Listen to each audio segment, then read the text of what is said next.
exponential generating function for Stirling number of first kind.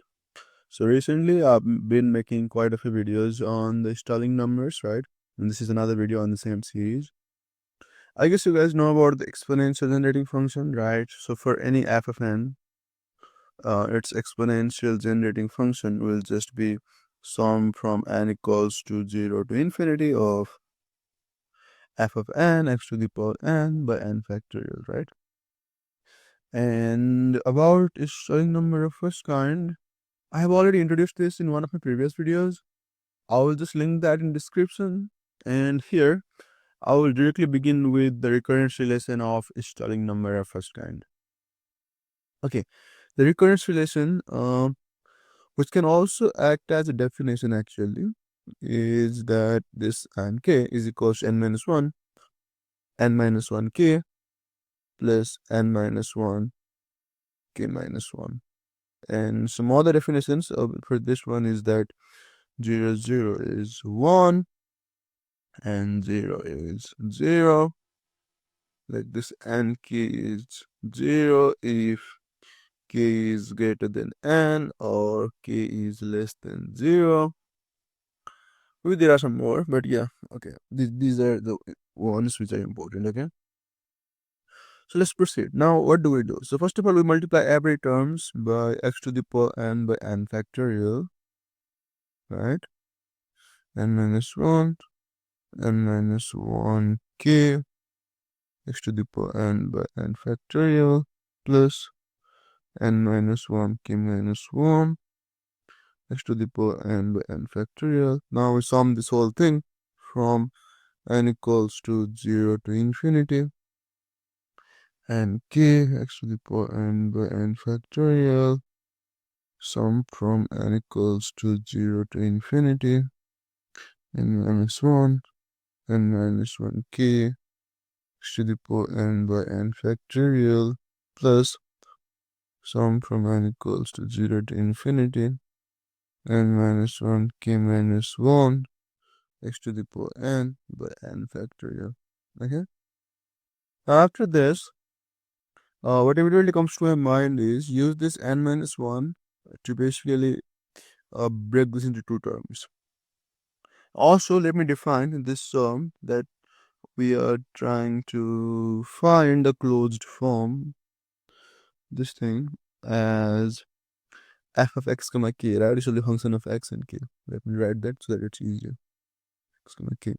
So now this becomes sum from n equals to 0 to infinity. With n, this becomes n minus 1 k x to the power n by n minus 1 factorial, right?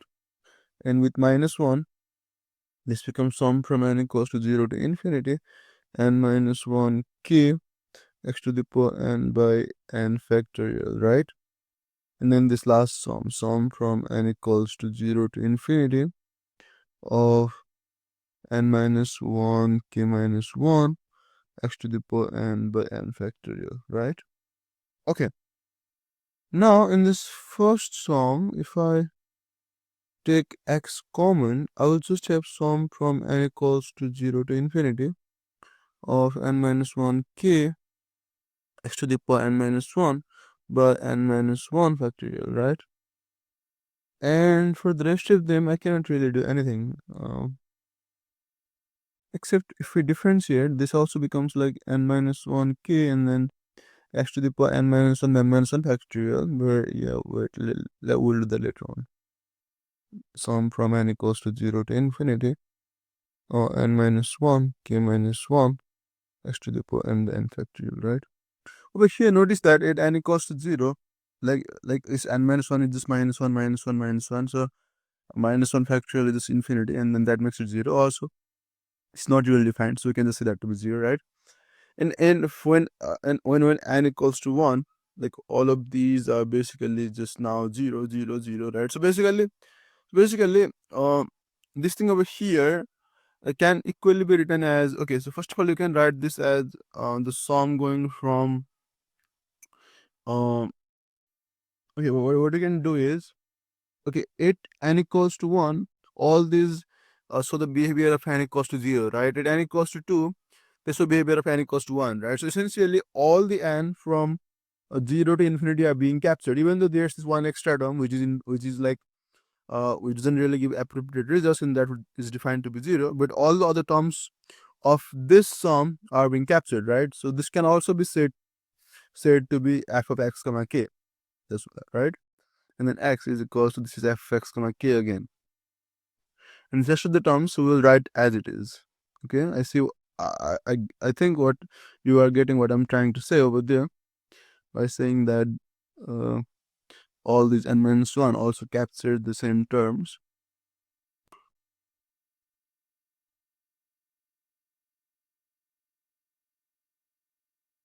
Now if I differentiate both sides with respect to x, so let's say this partial f by partial x is a f prime, right?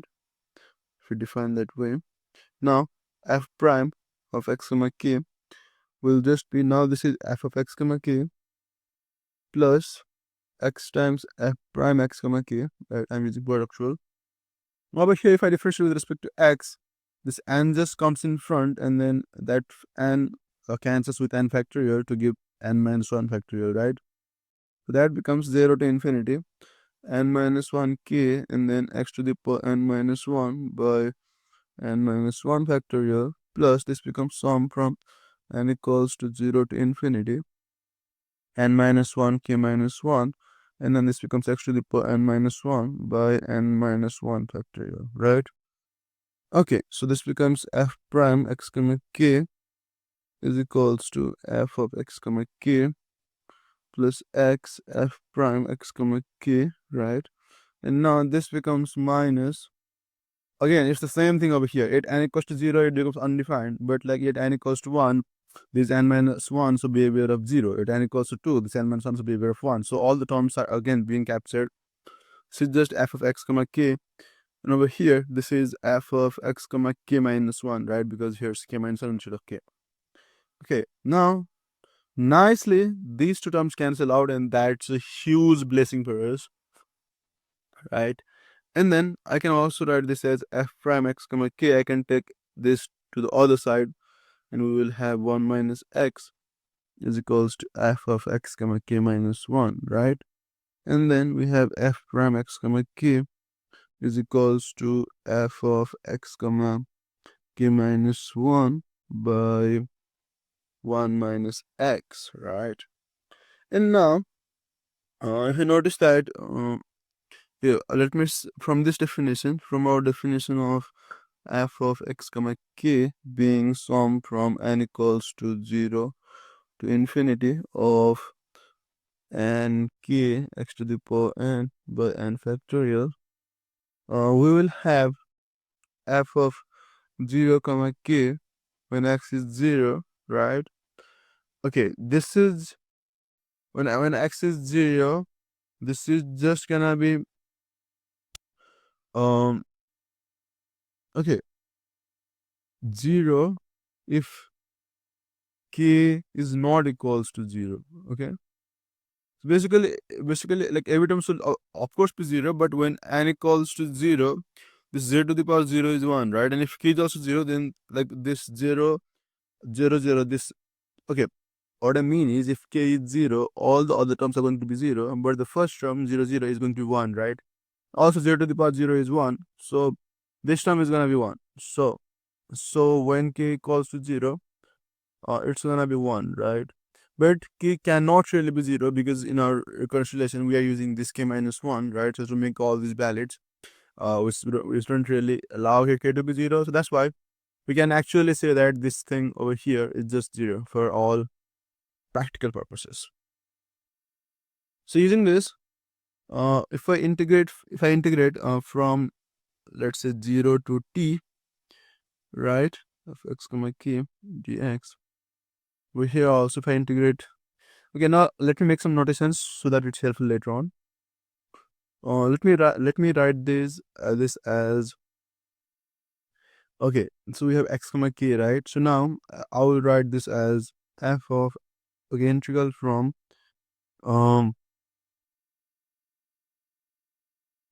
okay what should I write? So let me write it as 0 to xk f prime. I will write this x as just x sub k minus 1. I'm just trying to make different variables, right? dx sub k minus 1 will be equals to, and then integral from 0 to xk, and then 1 by 1 minus x sub k minus 1 f of x sub k minus 1 comma k minus 1 dx sub k minus 1, right? I'm just trying to make different variables using subscript. That's the easier way, right? Instead of writing t and k. So yeah, so I'm basically integrating from 0 to x sub k, and then all these x's are now x of k minus 1. Notice that this will just be f of x sub k minus 1 comma k, and then from 0 to xk, right? And now this just becomes 0 to xk, 1 by 1 minus x sub k minus 1 f of x sub k minus 1 comma k minus 1 dx k minus 1, right? Yeah. So now after this, we will have it x k. This is just f of x k comma k, right? At 0, I already told you this is just 0. So this is now 0 to xk, 1 over 1 my x sub k minus 1 f of x sub k minus 1 comma k minus 1 d of x sub k minus 1. Okay, now we have found recurrence relation that basically relates this f 8k with f 8k minus 1, right? Now again, you can use the same recurrence relation again and again. So if you use the same thing again, this thing over here, okay, will now be equals to, I'm using same recurrence over here on f of x sub k minus 1, k minus 1. That will become 0 to x sub k minus 1. Again, now I have to introduce a new variable over here for x, k minus 2. And also this k minus 1 will be k minus 2, right? Because that's just reducing by 1. Because it over here went from k to k minus 1. So that also reduced by 1. So k minus 2. Now I have dx sub k minus 2. And also there was already this dx sub k minus 1, right? So now I can use this again and again. If I start using it again and again, I will have 0 to xk, 1 by 1 minus x sub k minus 1. Again, 0 to x sub k minus 1. I will have same thing, 1 by 1 minus x sub k minus 2. Again, 0 to x sub k minus 2, 1 by 1 minus x sub k minus 3. Until the 8 like 0 to x sub 1, I will already have, okay, so at this point, I think I forgot something over here. I need to have 1 by 1 minus x sub k minus 2, right? Okay, I forgot that. Okay, I'm sorry for that. Write it properly. 1 minus x sub k minus 2. Okay, over here now I'll have 1 by 1 minus x naught, and then f of x naught, and then I will have 0 over here, right? And then I will have dx naught, dx1 up to dx sub k minus 1. Again, now notice that this thing over here, when k, okay, okay, okay, so there's this k equals to 0, even though I already previously said that k cannot be equal to 0. Now again, we need this value for k equals to 0. And that just becomes, okay, if it's 0, 0, 0, 0, 0, 0 is just, I mean, Stirling number of first kind, 0 with 0 is just 1. And then x to the power 0 is also 1, right? So when k equals to 0, on this f of x comma 0 is actually equals to 1, right? Because when the only term when n equals to 0, that's possible, that's like non-zero, all others are 0, right? And when n equals to 0, this x to the power 0 becomes 1. So that's just 1. So f of x comma 0 is 1. So using that thing, we would have f of xk comma k is 0 to xk, 1 by 1. Okay, okay, how you can see this over here is, like, earlier I said that this k won't be equals to 0, right? Yeah. So basically, like, because except for the last term, in all other cases, k is non-zero, right? So I mean, k is greater than 0, except for this I mean, okay, so over here, like, in every cases, the k was basically greater than 0, right? So that's when we use that thing that k, when k is greater than 0, like f of 0 comma k is just 0. So that's why it was valid, but now k can be 0. Okay, Guys, don't get over that, just accept that. Okay, now 0 to x sub k minus 1, 1 by 1 minus x sub k minus 2, and then up to 0 to x sub 1, 1 by 1 minus x naught, and then dx naught dx1 up to dx sub k minus 1, right? Okay, so now we have this thing, and now let me tell you something. This formula, which you can prove by induction, which is, let's say if you have this thing 0 to xk, and then g of xk minus 1, again from 0 to x sub k minus 1, g of xk minus 2, and then up to 0 to x1, g of x naught, and then dx naught dx1 up to dxk minus 1. You can prove by induction that this thing over here will just be equals to g of xk to the power k by k factorial, right? Yeah, I have come with this expression even in the last video where I was dealing with a Stirling number of second kind, and then I realized that, yeah, this is actually true. And then, so I've been using that now. So I'll just use it for now. So I will have f of xk comma k will just be the integral of the z function is minus ln of 1 minus xk, right?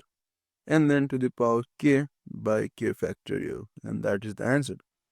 Now if I want to write it as just x, right, comma k, that's just minus ln of 1 minus x to the power k by k factorial, and there is this answer. So now this f of x comma k was just that thing. So I'm from n equals to 0 to infinity, and k x to the power n factorial, and now we proved that this actually equals to this expression minus ln of 1 minus x to the power k by k factorial, and that proves the beautiful formula, right? So that was it, guys. Now, okay, to recap, we just used the recurrence relation and then made some algebraic manipulations, also differentiated so as to get some proper expression, and then use like multiple integrals, and then use this formula over here, and that gives us the answer. So that was it for now. Hope you enjoyed the video. Thanks for watching, and I look forward to seeing you in the upcoming videos too.